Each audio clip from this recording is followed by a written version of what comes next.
Hi friends, ఎలా ఉన్నారు? Welcome to Telugu Geeks. ఈరోజు మనం జీఎస్టీ గురించి తెలుసుకుందాం. అసలు జీఎస్టీ గురించి తెలుసుకోవాలంటే ముందు మనకి ట్యాక్స్ అంటే ఏంటో తెలియాలి. ట్యాక్స్ అంటే మనం గవర్నమెంట్కి కట్టే డబ్బులు. అలా కట్టిన డబ్బుల్ని గవర్నమెంట్ తిరిగి మన కోసం ఖర్చు పెడుతుంది. అసలు ఈ ట్యాక్స్ అనేది మనం ఎందుకు కట్టాలి?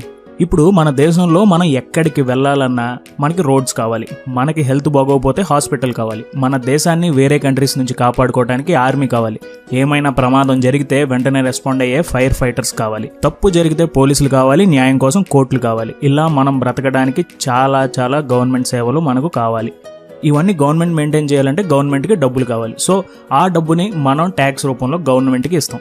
ఆ డబ్బుతో గవర్నమెంట్ రోడ్లు, hospitals, fire station, police station, army, courts ఇవన్నీ మెయింటైన్ చేస్తుంది. అంటే మనం ఇచ్చే డబ్బు ఇండైరెక్ట్గా మన కోసమే అని అర్థం. సరే, ట్యాక్స్ అంటే ఏంటో తెలుసుకున్నాం, ట్యాక్స్ ఎందుకు కట్టాలో కూడా తెలుసుకున్నాం. అసలు ట్యాక్స్ ఎన్ని రకాలు? ట్యాక్స్ 2 రకాలు: direct tax, indirect tax. Direct tax అంటే మనం డైరెక్ట్గా గవర్నమెంట్కి కట్టే tax. For example income tax, corporate tax, property tax, ఇలా అనమాట. డైరెక్ట్ ట్యాక్స్ అనేది ఎంత సంపాదిస్తే అంత ఎక్కువ కట్టాలి. ఇప్పుడు నెలకి 1,00,000 సంపాదించేవాడు కొంచెం ఎక్కువ ట్యాక్స్ కడతాడు, 10,000 సంపాదించేవాడు కొంచెం తక్కువ ట్యాక్స్ కడతాడు. అలాగే ప్రాపర్టీ ఎక్కువ కొనేవాడు ఎక్కువ ట్యాక్స్ కడతాడు, తక్కువ కొనేవాడు తక్కువ ట్యాక్స్ కడతాడు. సో డైరెక్ట్ ట్యాక్స్ అనేది మన సామర్థ్యం మీద ఆధారపడి ఉంటుంది. ఇండైరెక్ట్ ట్యాక్స్ అంటే మనం ఏమైనా వస్తువు కొన్నా, ఏమైనా సర్వీస్ యూజ్ చేసినా కట్టే ట్యాక్స్. ఇది మనం ఒక ఐటమ్ కొన్నప్పుడు దాని మీద వ్యాట్ అని, లేకపోతే మనం ఏమైనా రెస్టారెంట్లో తిన్నప్పుడు సర్వీస్ ట్యాక్స్ అని కడుతూ ఉంటాం. ఇది డైరెక్ట్గా గవర్నమెంట్కి ఇవ్వం, బట్ లాస్ట్కి ఇది గవర్నమెంట్కే వెళ్తుంది. ఇండైరెక్ట్ ట్యాక్స్లో చాలా ట్యాక్స్లు ఉన్నాయి. అందులో కొన్ని ఏంటంటే service tax, VAT, excise duty, additional duty, entertainment tax, sales tax, luxury tax, ఇలా చాలా రకాలు ఉన్నాయి. ఇప్పుడు మన కథలో మెయిన్ హీరో జీఎస్టీ దగ్గరికి వద్దాం. జీఎస్టీ అంటే గూడ్స్ అండ్ సర్వీస్ ట్యాక్స్. అంటే ఏ ట్యాక్స్ అయినా గూడ్స్ అండ్ సర్వీస్ కి రిలేట్ అయ్యి ఉంటే అవన్నీ జీఎస్టీ అండర్లోకి వస్తాయి. జీఎస్టీ అనేది ఇండైరెక్ట్ ట్యాక్సెస్ మొత్తాన్ని రీప్లేస్ చేస్తుంది. అసలు జీఎస్టీ ఎలా పనిచేస్తుందో తెలియాలంటే మనం ముందు మన ట్యాక్స్ సిస్టమ్ గురించి తెలుసుకోవాలి. మనకి ప్రతి బిజినెస్ లో ఒక మ్యానుఫ్యాక్చరర్, డిస్ట్రిబ్యూటర్, రిటైలర్, కన్జ్యూమర్లు ఉంటారు. ఇప్పుడు ప్రస్తుతం గవర్నమెంట్ ట్యాక్స్ 10% అనుకుందాం. మ్యానుఫ్యాక్చరర్ 50 రూపీస్కి రా మెటీరియల్ తెచ్చుకుని ఇంకో 50 రూపీస్ ఖర్చు పెట్టి ఒక సైకిల్ తయారు చేశాడు అనుకుందాం.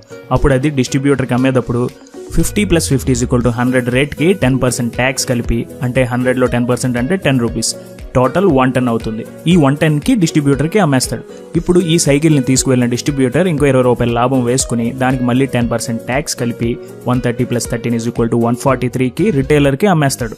అలా రిటైలర్ దగ్గరికి వెళ్ళిన సైకిల్కి మళ్ళీ రిటైలర్ ఇంకో 20 రూపాయల ప్రాఫిట్ మార్జిన్ వేసుకుని దాంట్లో మళ్ళీ 10% ట్యాక్స్ వేసి 163 + 16.3 = 179.3కి కన్జ్యూమర్కి అమ్మేస్తాడు. ఇది ప్రస్తుతం మన ఇండియాలో జరుగుతున్న ట్యాక్స్ సిస్టమ్. ఇక్కడ మనం చూస్తే ట్యాక్స్ అనేది ప్రతి దశలోనూ యాడ్ అవుతుంది.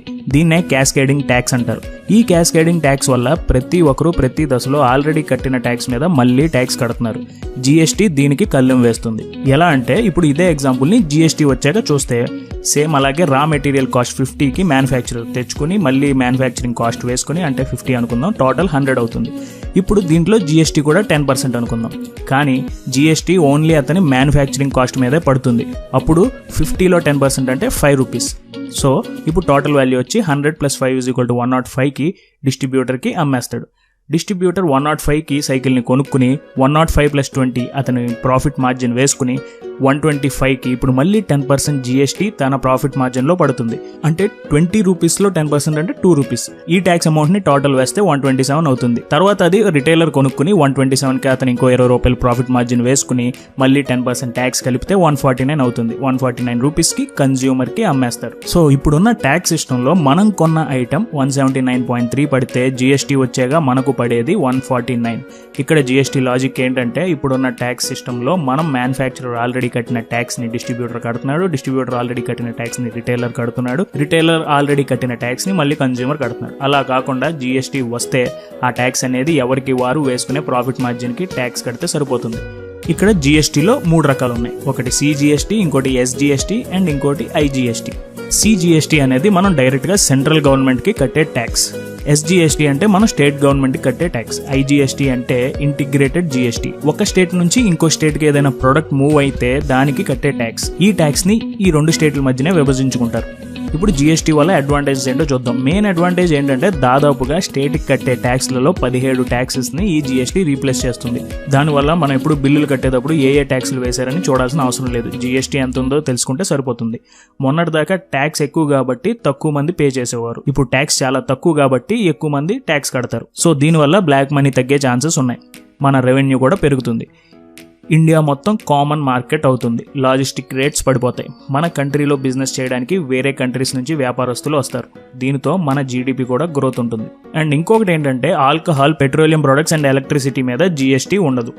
అండ్ ఆల్రెడీ గవర్నమెంట్ కొన్ని లిస్ట్ దింపింది. దాంట్లో ఏ ప్రోడక్ట్ పైన ఎంత జీఎస్టీ అనేది వివరంగా ఇచ్చారు. సో చూడాలి ఇది జూలై 1 నుంచి అమలయ్యి ఎన్ని మార్పులు తెస్తుందో. జీఎస్టీ నిజంగా కామన్ మ్యాన్ కి ఉపయోగపడుద్దంటారా లేదా కామెంట్ చేయండి. మీకు ఈ వీడియో నచ్చితే లైక్ బటన్ ని ప్రెస్ చేయండి. జీఎస్టీ గురించి తెలియని వాళ్ళకి వాట్సాప్ అండ్ ఫేస్బుక్ లో ఇది షేర్ చేయండి. ఇలాంటి వీడియోస్ మీరు మిస్ అవ్వకుండా డైలీ చూడాలి అనుకుంటే మా ఛానల్ కి సబ్స్క్రైబ్ చేసుకోండి. Thank you for watching. జై హింద్.